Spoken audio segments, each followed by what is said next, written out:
오늘 우리에게 주시는 하나님의 말씀은 출애굽기 19장 1절에서 12절까지 말씀입니다. 한 절씩 교독하겠습니다. 이스라엘 자손이 애굽 땅을 떠난 지 3개월이 되던 날 그들이 시내 광야에 이르니라.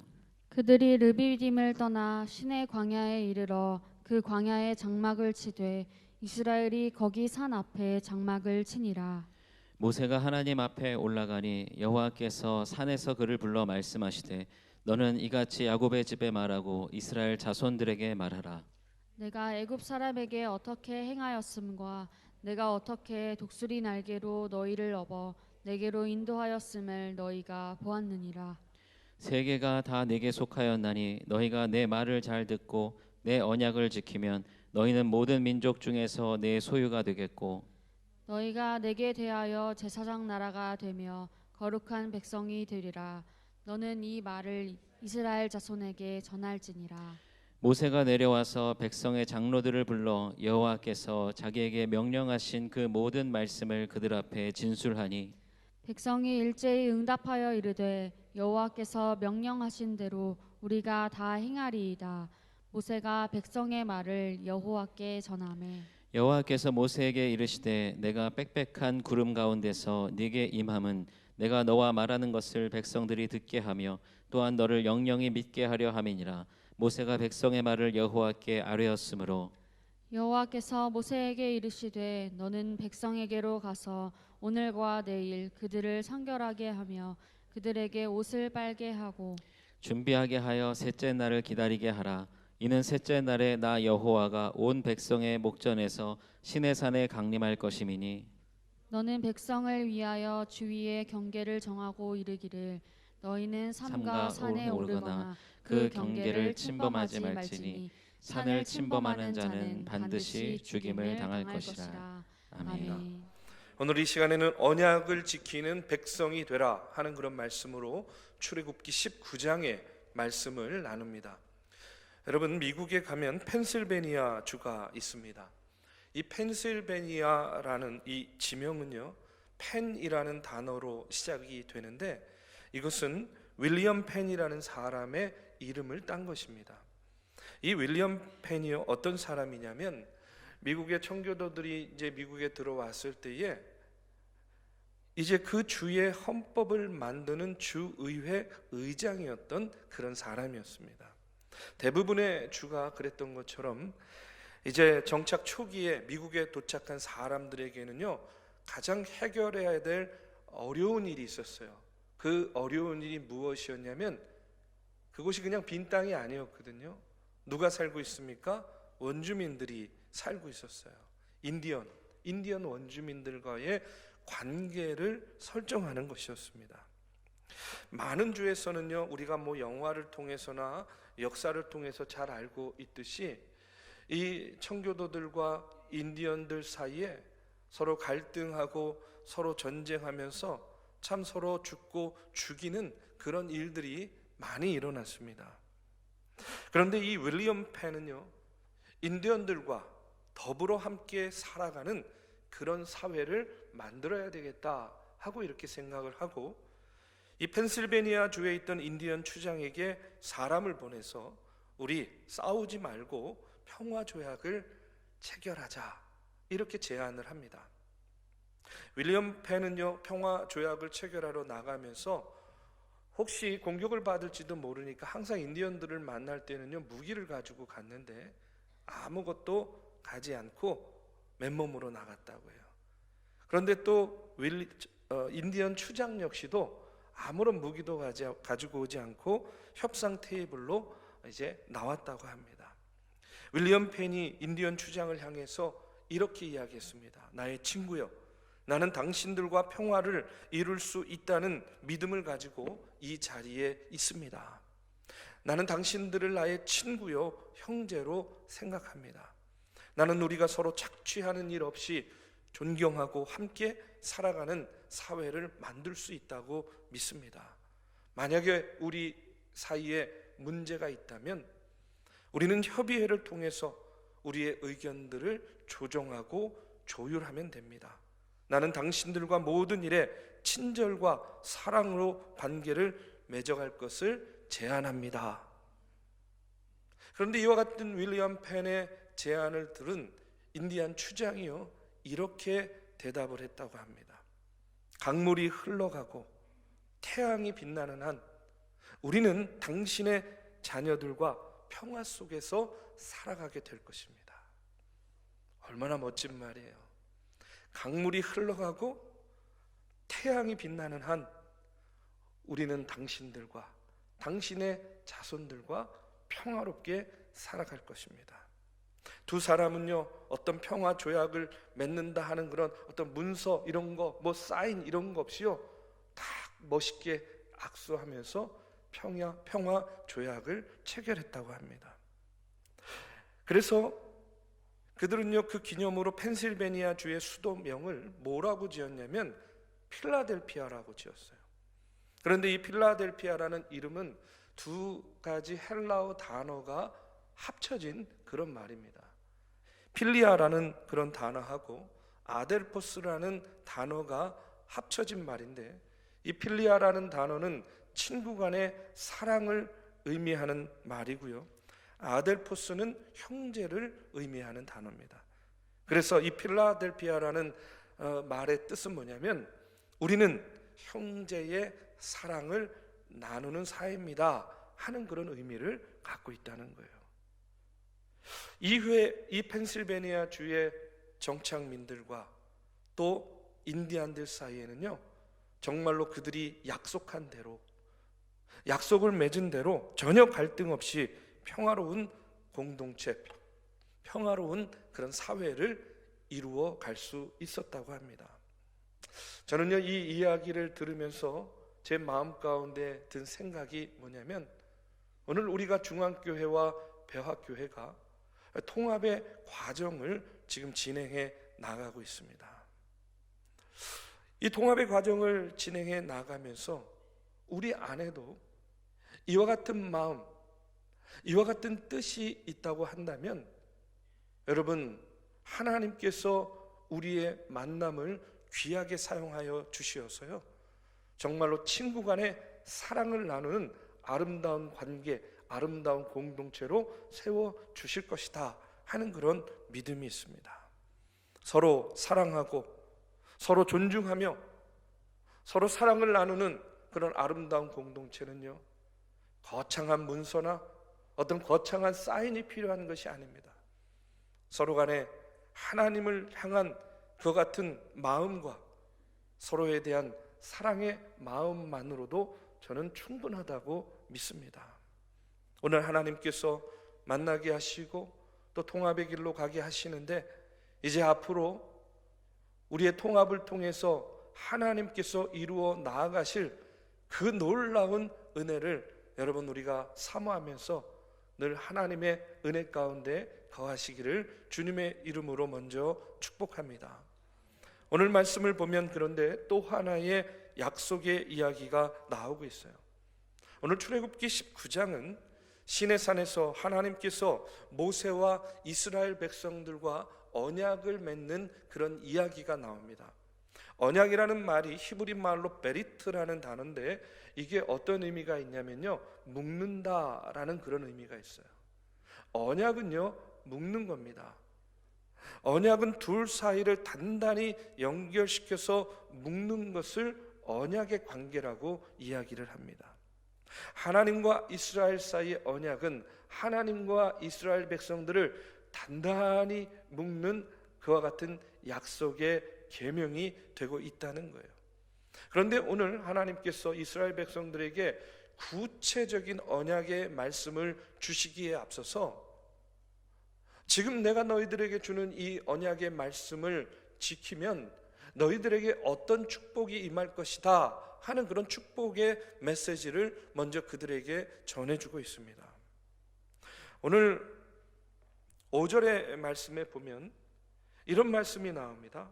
세계가 다 내게 속하였나니 너희가 내 말을 잘 듣고 내 언약을 지키면 너희는 모든 민족 중에서 내 소유가 될 것이다 하면서 이제 그 축복의 이야기를 이야기해요. 시내산에서 하나님께서 이스라엘 백성들과 언약을 맺는데, 하나님께서 그 언약의 말씀을 주시면서 조건을 이야기하고 있어요. 그러니까 이 언약은요, 이 조건이 수행될 때에 온전히 그것이 빛을 발하는 그런 언약이라는 겁니다. 그 조건이 뭐냐면 바로 이거예요. 내 말을 잘 듣고 내 언약을 지키면, 한마디로 뭡니까? 순종을 조건으로 하고 있다는 거예요. 지금 시내산 언약은 순종을 조건으로 해서 체결된 그런 언약이라는 이야기입니다. 하나님은 이스라엘 백성들에게 순종을 요구하셨고 순종을 기초로 해서 이제 그 백성들과 단단히 묶여지는 그런 언약을 맺기를 원하셨다는 거예요. 이렇게 하나님의 명령에 순종하면 주실 축복이 어떤 축복이냐? 이어지는 말씀을 보면 너희는 모든 민족 중에서 내 소유가 되겠고 너희가 내게 대하여 제사장 나라가 되며 거룩한 백성이 되리라. 너는 이 말을 이스라엘 자손에게 전할지니라. 언약을 지킬 때 받는 축복을요, 세 가지로 이야기합니다. 첫 번째는 너희가 내 소유가 되리라. 너희가 제사장 나라가 될 것이다. 그리고 너희가 거룩한 백성이 될 것이다. 여러분, 이거 어디서 많이 듣던 말씀이죠. 이 말씀을 기초로 해서 신약에 보면요, 베드로전서 2장 9절의 말씀에 우리가 잘 아는 그런 말씀이 나옵니다. 우리 한번 같이 봉독하겠습니다. 그러나 너희는 택하신 족속이요 왕같은 제사장들이요 거룩한 나라요 그의 소유가 된 백성이니 이는 너희를 어두운 데서 불러내어 그의 기이한 빛에 들어가게 하신 이의 아름다운 덕을 선포하게 하려 하심이라. 아멘. 내 언약을 지키면 너희들이 내 소유가 될 것이다. 첫 번째는요, 하나님의 소유가 된다는 거예요. 여러분, 이것을요 그냥 문자적으로만 읽으면 큰 감동이 없을 수도 있지만 내 소유가 되리라 라는 이 말씀의 본래적인 의미가 뭐냐면 너희는 내 보물이 되리라 하는 그런 의미예요. 너희는 내 보물이 될 것이라는 거예요. 너희는 내 소유가 되리라, 내 특별한 소유, 내 특별한 보물이 된다 하는 것이 하나님의 언약을 지킬 때 받는 그런 축복이라는 이야기입니다.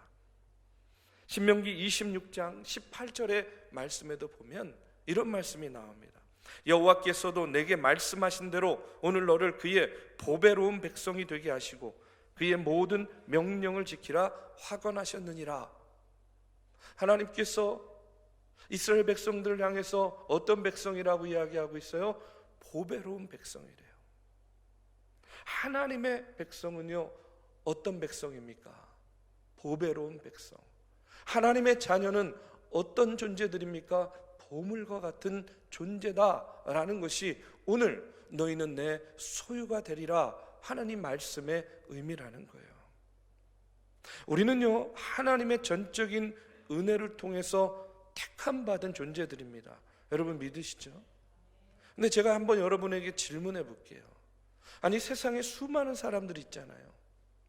어쩔 때 보면요 저 사람이 나보다 훨씬 인격적이고 훨씬 도덕적이고 훨씬 더 윤리적이고 훨씬 더 능력이 있어요.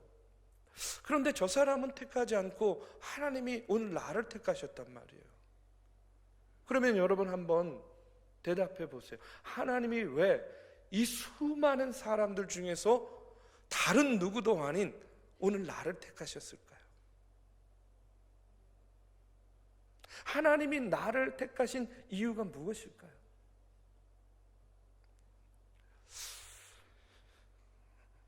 저도 잘 모르겠어요, 솔직히 말하면.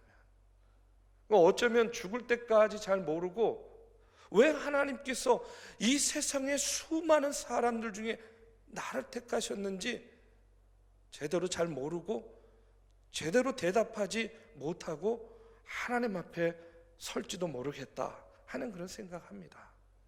그런데 그럼에도 불구하고 확실한 것 하나가 있습니다.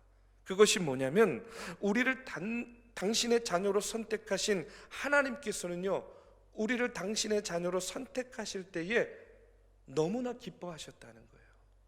기쁨으로 선택해 주셨다는 거예요. 얘를 선택해 말어. 뭐 이런 게 아니라 우리를 선택하실 때 하나님은요 너무나 기뻐하셨다.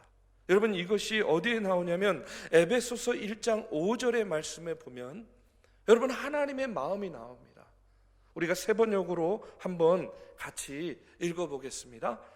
하나님은 하나님의 기뻐하시는 뜻을 따라 예수 그리스도를 통하여 우리를 하나님의 자녀로 삼으시기로 예정하신 것입니다. 아멘. 망설이고 해 마라 이런 게 아니라 하나님께서 우리를 택하실 때에 어떻게 하셨다고요? 기뻐하시는 마음으로 기쁨의 뜻을 따라서 저와 여러분을 이 세상의 많은 사람들 중에서 굳이 나를 선택해 주셨어요. 그런 하나님에게는요 우리는요 어떤 존재입니까? 보물과 같은 존재라는 거예요. 하나님에게는요 우리가 어떤 백성입니까? 보배로운 백성이라는 거예요. 오늘 하나님께서 너희는 내 소유가 될 것이라 이렇게 말씀하신 그 깊은 의미는 내가 너희들을 기쁨으로 택했기 때문에 너희들은 내 것이야. 너희들은 나에게 보물과 같은 존재야. 내가 너희들을 볼 때마다 보배로운 그런 존재로 보고 있어. 여러분, 이와 같은 마음, 하나님의 마음이 담겨져 있다는 거예요. 우리가 공로가 있어서, 우리가 어떤 남보다 특출난 장점이 있어서 하나님께서 우리를 선택하신 것이 아니라 아무 공로 없이 하나님의 기쁘신 뜻을 따라 우리가 하나님의 자녀가 되었습니다. 그리고 하나님께서는요 그 선택을 완성하기 위해서 예수 그리스도를 이 땅에 보내주시고 십자가에 달려 죽으심으로 당신의 보배로운 백성들이 완전한 구원에 이르도록 구원을 완성해 주셨다는 거예요. 그렇기 때문에 여러분, 오늘을 사는 우리들은요 그 하나님의 언약 가운데 순종하지 않을래야 않을 수가 없죠. 여러분, 우리가 그 하나님의 은혜를 날마다 머금고 사는데 어떻게 불순종할 수 있습니까? 어떻게 하나님의 말씀을 거역할 수 있어요? 우리는 감사하고 감격할 수밖에 없는 그런 존재들이에요. 너희가 내 말을 듣고 너희가 내 말에 순종하면 너희들을 나의 거룩한 소유된 백성이 되게 하리라. 여러분, 오늘 하나님의 이 축복의 말씀을 들으시기 바랍니다. 그리고 오늘요 이런 마음을 가지시면 좋겠어요. 나는 시시한 존재가 아니야. 그렇죠? 나는 그냥 시시한 존재가 아니야. 나는 하나님 보시기에 너무나 존귀한 존재야. 나는 보석과 같은 존재야. 나는 보물과 같은 존재야. 나는 하나님의 보배로운 백성이야. 이와 같은 마음으로 하나님의 그 말씀 앞에 서시기를 주님의 이름으로 축복합니다. 두 번째로 하나님께서는요 너희가 내 말을 지키면 너희는 제사장의 나라가 될 것이다. 왕 같은 제사장이 될 것이다 라고 이렇게 말씀하고 있습니다. 여러분, 우리가 믿음의 생활하고 신앙생활 하는데 내가 어떤 존재인지, 여러분 내가 누구인지 어떤 존재인지를 아는 것이 대단히 중요하죠. 왜냐하면 이것은요 자존감과도 연결이 되는 그런 문제입니다. 내가 누구인가? 나는 어떤 존재인가? 나는 어디서부터 와서 어디로 가는가? 여러분, 이것을 아는 것이 중요한데 제가 이런 이야기를 들었습니다. 아프리카에 뱀잡이 수리라는 그 독수리가 있대요. 이름처럼요 공중을 날아다니다가 뱀이나 뭐 두더지 이런 먹이를 보면 샥 내려와가지고 이제 그것을 잡아먹는 그런 뱀잡이 수리라고 합니다. 굉장히 커요. 최고도 키가 1.3에서 한 1.5m 정도 되고요. 날개를 쫙 피면 한 2m 정도 돼요. 저보다 조금 작아요. 그런데 이제 문제는요, 이 뱀잡이 수리가 막 이제 뭐 뱀이든 뭐든 먹이를 먹고 있는데 저쪽에서 맹수가 공격을 해오면 여러분, 아니 새 아닙니까? 아니 수리가 아니라 조그마한 새라도 땅에 기는 맹수가 공격을 해오면 어떻게 피하면 돼요? 날아가면 되잖아요. 그런데 이 뱀잡이 수리는요, 막 먹이를 먹다가 맹수가 공격을 해오면요, 어떻게 하냐면 죽어라 하고 뛰어 도망간대요. 아니 샌데 날아가면 되는데 죽어라고 뛰어 도망간대요. 사실인지 아닌지 제가 직접 보지는 못했고 들은 얘기입니다. 근데 그 모습만 상상을 해봐도 너무 웃기지 않습니까? 아니 뛰어가봤자 그 맹수한테 잡힐 텐데 그냥 날아가면 되는데 왜 그러면 이 뱀잡이 수리는 날개를 펴서 날지 않고 뛰어 도망갈까? 그 이유가 뭐냐면 갑작스럽게 공격을 당하니까 당황한 거예요. 그리고 두려운 거예요. 그러다 보니까 내가 누구인지를 잊어버린 거예요. 내가 새인데 날개를 펴서 날면 되는데 그것을 잠시 잊어버려 가지고요, 새가요 걸음아 날 살려라 하고 뛰어 도망간다는 거예요. 자, 날 수 있는 능력이 있는데도 자신이 날 수 있는 존재라는 것을 잊어버렸다는 거예요. 잊어버리기 때문에. 근데 제가 이 이야기를 들으면서 이와 같은 모습이 이 뱀잡이 수리만의 모습이 아니구나 하는 것을 깨닫게 돼요. 오늘을 사는 우리, 아니 나 자신이요 마치 이런 모습으로 살아가고 있다는 거예요. 인생에 어려움 당하고 뜻하지 않은 그런 낭패나 이런 것들을 만나면 대다수의 사람들이요 이 뱀잡이 수리와 같이 내가 어떤 존재인지, 나에게 어떤 능력이 있는지, 아니 지금 나의 삶을 주관하시고 내 삶의 주인이 되시는 하나님이 지금 나와 함께 계심을 잊어버린다는 거예요. 그래서 날아야 되는데 뛰고, 뛰어야 되는데 기고, 기기라도 해야 되는데 그냥 주저앉아 낙심하고 움직이지 않는 거예요. 여러분, 오늘 하나님의 언약의 말씀을 보십시오. 하나님은 이스라엘 백성들에게 너희가 제사장의 나라가 될 것이다 하고 약속하고 있습니다. 하나님은 영적 이스라엘로 오늘을 살아가는 우리들에게 너희는 왕 같은 제사장이 될 것이다 그렇게 말씀하셨어요. 그런데 여러분, 제사장이 어떤 존재입니까? 저는요 이렇게 생각해요. 제사장은요 자신의 삶을 사는 사람이 아니에요. 제사장은요 다른 사람의 삶을 도와주는 사람입니다. 제사장이 하는 일은 그러기 때문에 자신을 위한 일이 아니라 다른 사람, 타인을 위한 일이에요. 백성들에게 고통의 문제가 생기면 그 문제를 대신 짊어지고 하나님 앞에 나가서 해결해 주실 것을 간구하는 해결자의 노릇, 중보자의 역할을 하는 것이 제사장입니다. 그런데 하나님께서 이스라엘 민족 개인에게 뿐만 아니라 그 민족 공동체에게 너희는 제사장적인 나라가 될 것이다 라고 말씀하셨어요. 이것은 무슨 의미겠습니까? 다시 말하면 너희들은 제사장적인 나라로서 주변에 있는 다른 나라들에게, 다른 민족에게 선한 영향력, 복음의 선한 영향력을 행사하며 구원의 마중물과 같은 민족이 되라. 저는 그렇게 하나님께서 말씀하셨다고 믿습니다. 그런데 여러분, 이스라엘 민족이 오해했어요. 이 하나님의 말씀을 잘못 받아들였어요. 그래서 어떻게 이해했습니까?